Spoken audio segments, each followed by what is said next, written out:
Hello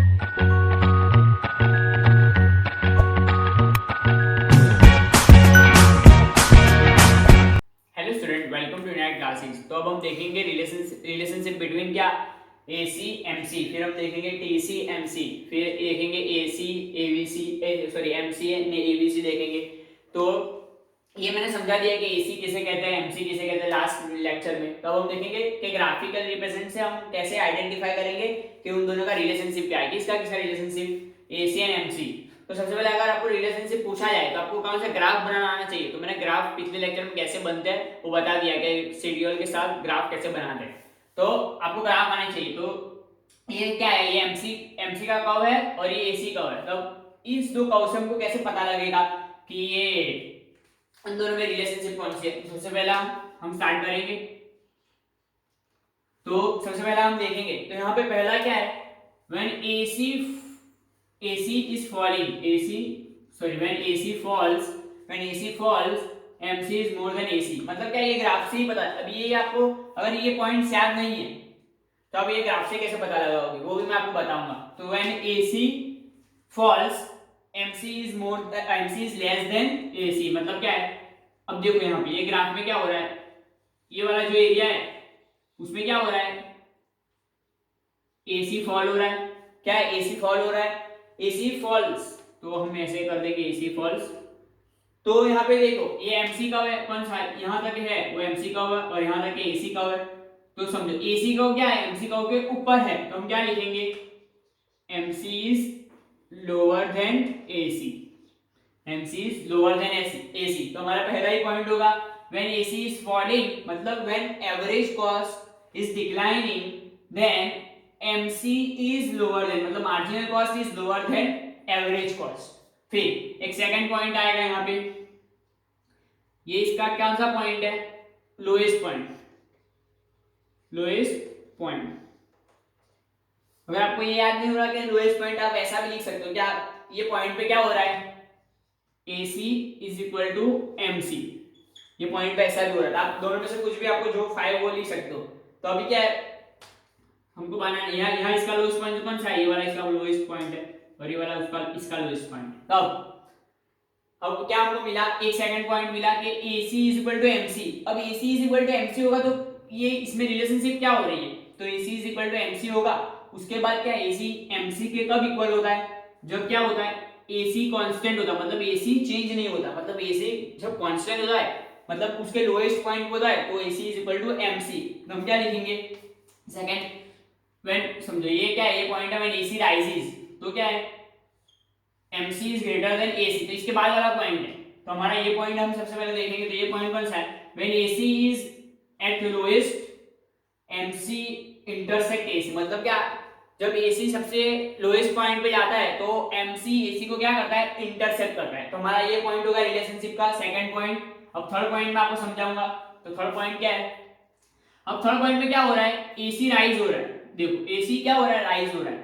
तो AC rise हो रहा है तो MC क्या होगा, MC जब AC राइज हो रहा है तो MC क्या होगा। तो अभी यहाँ हम ऐसे करके देख लेंगे। तो क्या है, AC देखो राइज हो रहा है, तो हम क्या लिखेंगे, व्हेन AC इज राइजिंग, मतलब व्हेन AC राइजेस, तो MC is greater than AC। मतलब क्या है, MC is greater than AC। मतलब MC का कर्व है वो AC कर्व से ऊपर जा रहा है, AC कर्व से ऊपर जा रहा है। तो ये क्या, आपको 3 पॉइंट मिल गए।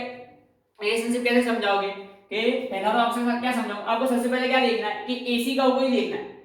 सबसे पहले आप AC कर्व, आपको अगर रिलेशनशिप याद नहीं रहती तो मैं आपको फिर से एक बार यहाँ पर समझा दूं। चलो, तो अगर हम AC कर्व देखेंगे तो AC कर्व में क्या है, 3 अलग अलग क्या हो रहा है, स्टेप पड़ रहा है। समझो ये पहला स्टेप, ये दूसरा स्टेप। तो यहाँ देखो क्या है, AC पहले डिक्लाइन हो रहा है। तो जब AC डिक्लाइन होगा तब क्या होगा, पहले हम वो लिखेंगे। जब AC कांस्टेंट होगा तब क्या होगा, फिर क्या लिखेंगे, जब AC राइज होगा तो क्या होगा। तो हमको ये तीन मिल गया। तो हमारी 3 रिलेशनशिप AC से ही पता चल जाएगी।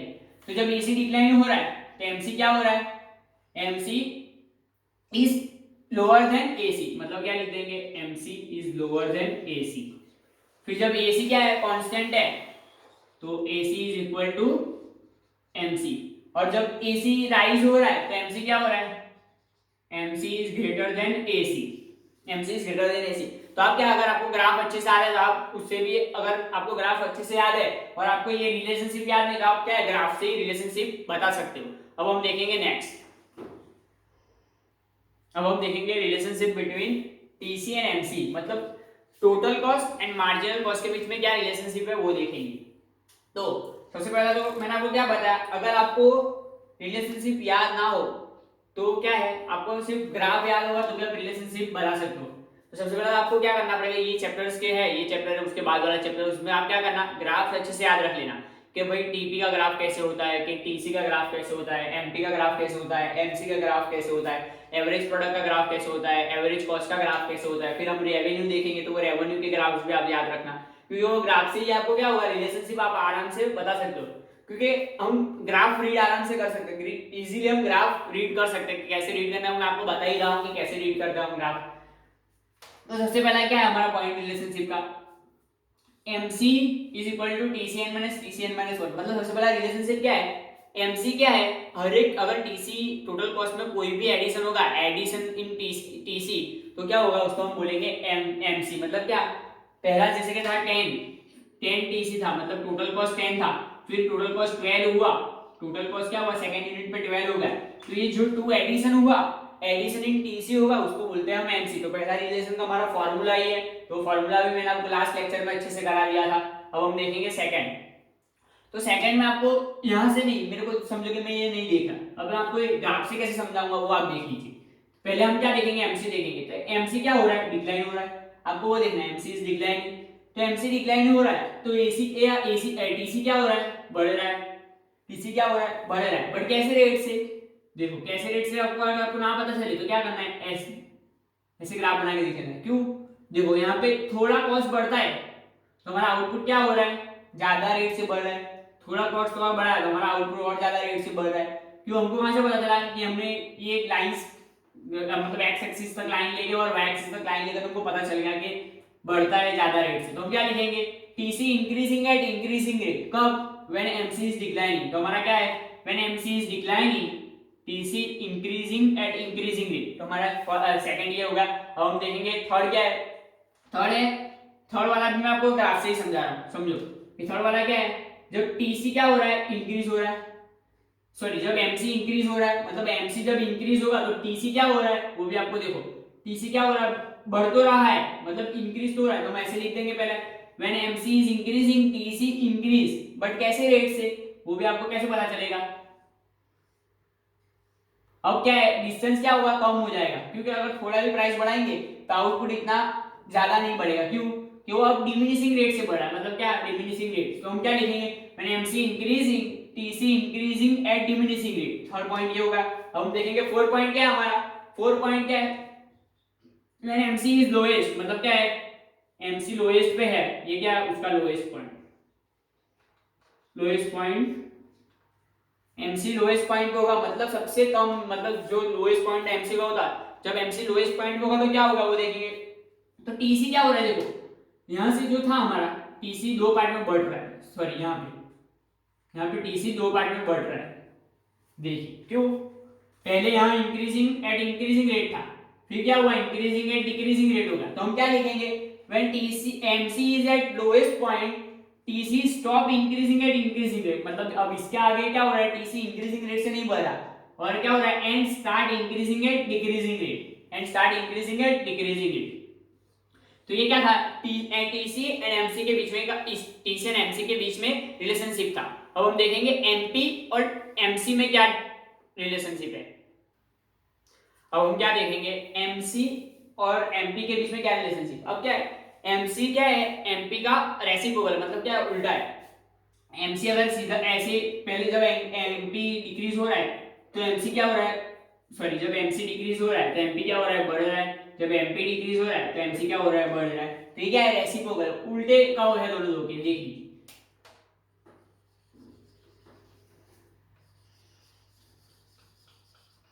अब क्या दोनों दो के उल्टे का है, अब इसमें क्या रिलेशनशिप हम वो देखेंगे। तो यहाँ हम क्या देखेंगे कि जब MC डिक्लाइन हो रहा है तब हमारा रिटर्न टू फैक्टर कैसा, मतलब हमको आउटपुट कैसे मिलेगा। रिटर्न टू फैक्टर भी मैंने diminishing return two factors, increasing return to factor ये आपको पढ़ा दिया है। कौन से चैप्टर में? प्रोडक्शन फंक्शन में मैंने समझा दिया है वो वाला, वो भी वीडियो मैंने अपलोड किया हुआ है, वो देख लेना।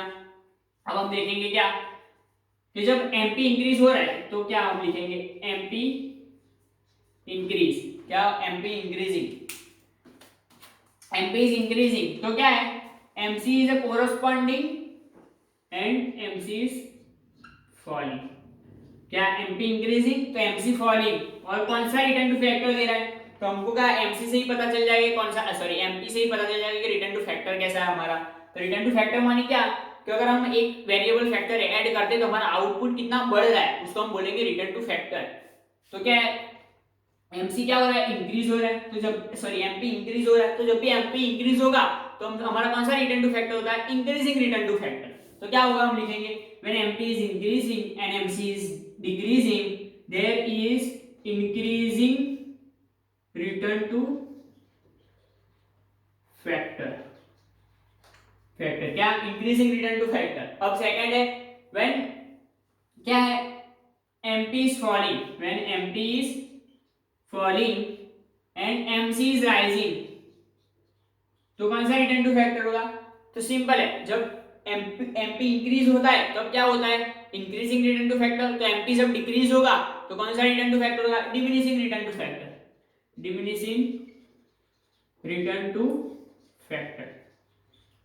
तो सिंपल, इसमें सिर्फ दो ही रिलेशनशिप है। क्या है दो ही relationship? When MP is increasing MC declines and there is a increasing return to factor, and when mp is decreasing mc increases and there is a क्या है? diminishing return to factor। अब हम देखेंगे क्या कि सब ग्राफ्स जो है जो normally A C A F C A B C, sorry ये एबीसी ग्राफ है, एबीसी एंड एमसी सबको एक ग्राफ में कैसे प्रेजेंट करते हैं। तो सबसे पहले आपको एक एक करके बता रहा हूं। तो क्या है हमारा एमसी क्या होता है? एमसी हमेशा ऐसे राइज होता है, पहले डिक्रीज होता है थोड़ा, फिर क्या होता है? राइज होता है। तो मैंने क्या किया? डिक्रीज किया फिर राइज किया। फिर क्या है? एमसी क्या करेगा? एबीसी एंड एसी को क्या करेगा? लोएस्ट पॉइंट से क्या करेगा? इंटरसेक्ट करेगा, सॉरी लोएस्ट पॉइंट से क्या करेगा? इंटरसेक्ट करेगा। लोएस्ट पॉइंट देखो इन दोनों का क्या है? लोएस्ट पॉइंट है। एमसी एसी एंड एबीसी को क्या करता है? लोएस्ट पॉइंट से इंटरसेक्ट करता है। अब सेकंड ऑब्जर्वेशन इससे क्या मिलेगा? देखो ये क्या है? पहले जब एमसी क्या हो रहा है? जितना जितना आउटपुट हम बढ़ाते जा रहे हैं तो एएफसी और एसी क्या हो रहा है? एक दूसरे से ज्यादा दूर जा रहा है। क्यों ऐसा? क्योंकि जो होगा, जो एएफसी का कॉस्ट है, जो हमारा एवरेज फिक्स कॉस्ट है, वो क्या होता जाएगा? जितना आउटपुट बढ़ाते जाएंगे उतना एवरेज फिक्स कॉस्ट हमारा क्या होता है? हर बार एवरेज फिक्स कॉस्ट कम होता है। इसलिए तो एवरेज कॉस्ट और एएफसी कॉस्ट क्या होता है? हमेशा जितना आउटपुट बढ़ाएंगे उतना वो क्या जाएगा? दूर जाएगा, मतलब एक दूसरे से दूर जाएगा।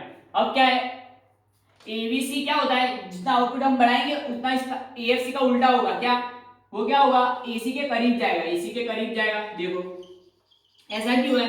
क्योंकि एबीसी हमारा एवरेज वेरिएबल कॉस्ट है, वो हर आउटपुट पे क्या होता है? बढ़ता जाता है। मतलब हमारा एडिशनल आउटपुट पे एबीसी क्या होता है? बढ़ता जाता है। इसलिए क्या है? एसी के करीब जा रहा है हमेशा। और क्या है? देखो अब आप क्या लिख सकते हो उसमें?